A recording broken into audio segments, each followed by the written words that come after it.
Hi friends, ಎಲ್ರಿಗೂ ನಮಸ್ಕಾರ. Welcome back to coffee ನಾಡು ಅಡುಗೆ. ಇವತ್ತಿನ ರೆಸಿಪಿಯಲ್ಲಿ ಸಿಹಿ ಪೊಂಗಲ್ ಮಾಡಿ ತೋರಿಸ್ತಾ ಇದ್ದೀನಿ. ತುಂಬಾ ಟೇಸ್ಟಿಯಾಗಿರುತ್ತೆ. ಈ ರೀತಿ ಟ್ರೈ ಮಾಡಿ ನೋಡಿ, ನಿಮಗೂ ಕೂಡ ಖಂಡಿತವಾಗ್ಲೂ ಇಷ್ಟ ಆಗುತ್ತೆ. ಬನ್ನಿ ಹಾಗಾದರೆ ಹೇಗೆ ಮಾಡೋದು ನೋಡೋಣ. ಈ ಕಪ್ನಲ್ಲಿ 1 ಕಪ್ನಷ್ಟು ಅಕ್ಕಿ ತೊಗೊಂಡಿದ್ದೀನಿ. ಮಾಮೂಲಿ ಅನ್ನಕ್ಕೆ ಉಪಯೋಗಿಸುವಂತಹ ಅಕ್ಕಿನೇ ಹಾಕ್ಕೊಳ್ತಾ ಇದ್ದೀನಿ. ನೋಡಿ, ಅರ್ಧ ಕಪ್ನಷ್ಟು ಹೆಸರು ಬೇಳೆ ಹಾಕ್ಕೊಳ್ತಾ ಇದ್ದೀನಿ. ಈಗ ಇದಕ್ಕೆ ನೀರು ಸೇರಿಸ್ಕೊಂಡು 1-2 ಬಾರಿ ಚೆನ್ನಾಗಿ ತೊಳ್ಕೊಳ್ಳೋಣ. ನೋಡಿ, 1-2 ಸಾರಿ ನಾನು ಚೆನ್ನಾಗಿ ಕಿವುಚಿ ತೊಳ್ಕೊಂಡಿದ್ದೀನಿ. ಈಗ ಒಂದು ಕುಕ್ಕರ್ಗೆ 1 ಚಮಚದಷ್ಟು ತುಪ್ಪ ಹಾಕ್ಕೊಳ್ತಾ ಇದ್ದೀನಿ. ತುಪ್ಪ ಕರಗಿದ ಮೇಲೆ ಗೋಡಂಬಿ ಹಾಕ್ಕೊಳ್ತಾ ಇದ್ದೀನಿ. ಗೋಡಂಬಿ ಕಲರ್ ಸ್ವಲ್ಪ ಲೈಟಾಗಿ ಚೇಂಜ್ ಆಗೋವರೆಗೂ ಫ್ರೈ ಮಾಡ್ಕೊಳ್ಳೋಣ. ನೋಡಿ, ಇಷ್ಟಾದರೆ ಸಾಕಾಗುತ್ತೆ. ಈಗ ಇದ್ರ ಜೊತೆಗೆ ದ್ರಾಕ್ಷಿ ಹಾಕ್ಕೊಳ್ತಾ ಇದ್ದೀನಿ. ಲೋ ಫ್ಲೇಮ್ನಲ್ಲಿ ಇಟ್ಕೊಂಡು ಫ್ರೈ ಮಾಡ್ಕೊಳ್ತಾ ಇದ್ದೀನಿ. ದ್ರಾಕ್ಷಿ ಉಬ್ಬುವರೆಗೂ ಫ್ರೈ ಮಾಡ್ಕೊಳ್ಳೋಣ. ನೋಡಿ, ಇದು ಚೆನ್ನಾಗಿ ಉಬ್ಬಿದೆ. ಈಗ ಇದನ್ನು ಒಂದು ಪ್ಲೇಟ್ಗೆ ಎತ್ತಿಟ್ಕೊಳ್ತಾ ಇದ್ದೀನಿ.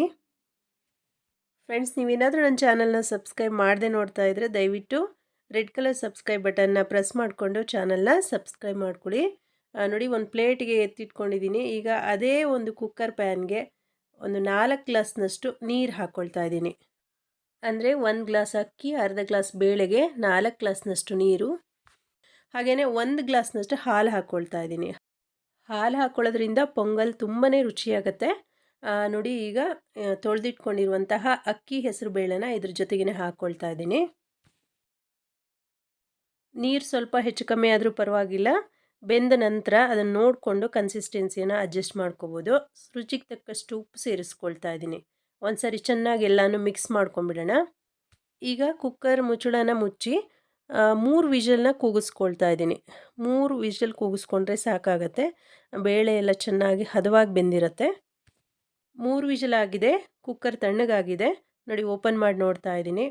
ಬೇಳೆ ಅನ್ನ ಎಲ್ಲ ಹದವಾಗಿ ಬೆಂದಿದೆ.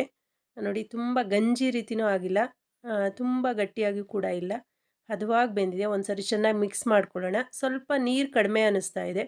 1 ಗ್ಲಾಸ್ನಷ್ಟು ನಾನು ಇಲ್ಲಿ ನೀರು ಸೇರಿಸ್ಕೊಳ್ತಾ ಇದ್ದೀನಿ. ನೀರು ಸೇರಿಸ್ಕೊಂಡು ಒಂದು ಸಾರಿ ಚೆನ್ನಾಗಿ ಮಿಕ್ಸ್ ಮಾಡ್ಕೊಳ್ಳೋಣ. ಹಾಗೆಯೇ ಸ್ಟವ್ ಹಚ್ಕೊಳ್ತಾ ಇದ್ದೀನಿ. ಮೀಡಿಯಮ್ ಫ್ಲೇಮ್ನಲ್ಲಿ ಇಟ್ಕೊಂಡು ನೋಡಿ, ಬೆಲ್ಲ ಹಾಕ್ಕೊಳ್ತಾ ಇದ್ದೀನಿ. 1.5 ಗ್ಲಾಸ್ನಷ್ಟು ಬೆಲ್ಲ ಹಾಕ್ಕೊಳ್ತಾ ಇದ್ದೀನಿ. ಇಲ್ಲಿ ಆರ್ಗ್ಯಾನಿಕ್ ಬೆಲ್ಲ ಆಗಿರೋದ್ರಿಂದ ನಾನು ಡೈರೆಕ್ಟಾಗಿ ಸೇರಿಸ್ಕೊಳ್ತಾ ಇದ್ದೀನಿ. ನೀವು ಅಚ್ಚ ಬೆಲ್ಲ, ಉಂಡೆ ಬೆಲ್ಲ ಹಾಕ್ಕೊಳ್ಳೋದಾದ್ರೆ ಸ್ವಲ್ಪ ಬೆಲ್ಲನ ಕರಗಿಸ್ಬಿಟ್ಟು ಹಾಕ್ಕೊಳ್ಳಿ. ನೋಡಿ, ಚೆನ್ನಾಗಿ ಮಿಕ್ಸ್ ಮಾಡ್ಕೊಳ್ಳೋಣ. ಈಗ ಉರಿಯನ್ನು ಕಡಿಮೆ ಇಟ್ಕೊಂಡು 1-2 ನಿಮಿಷ ಚೆನ್ನಾಗಿ ಕುದಿಸ್ಕೋಬೇಕು. ಬೆಲ್ಲ ಎಲ್ಲ ಕಡೆಯೂ ಚೆನ್ನಾಗಿ ಹೊಂದ್ಕೋಬೇಕು. ಆ ರೀತಿಯಾಗಿ ನೋಡಿ, ಚೆನ್ನಾಗಿ ಕುದೀತಾ ಇದೆ. ನೋಡಿ, ಕನ್ಸಿಸ್ಟೆನ್ಸಿ ಇಷ್ಟಿರಬೇಕು. ತುಂಬ ತೆಳು ಇರಬಾರ್ದು, ಹಾಗೆ ತುಂಬ ಗಟ್ಟಿಯಾಗಿಯೂ ಕೂಡ ಇರಬಾರ್ದು. ಆರಿದ ನಂತರ ಇದು ಇನ್ನೂ ಸ್ವಲ್ಪ ಗಟ್ಟಿಯಾಗುತ್ತೆ.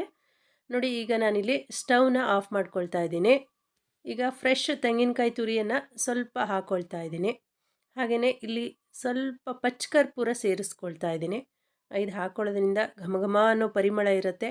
ಹಾಗೆಯೇ ದೇವಸ್ಥಾನಗಳಲ್ಲಿ ಮಾಡುವ ಪ್ರಸಾದದ ಒಂದು ಟೇಸ್ಟ್ನಲ್ಲೂ ಕೂಡ ಇರುತ್ತೆ. ಅದರಿಂದ ಸ್ವಲ್ಪ ಪಚ್ಚಕರ್ಪೂರ ಹಾಕ್ಕೊಂಡಿದ್ದೀನಿ.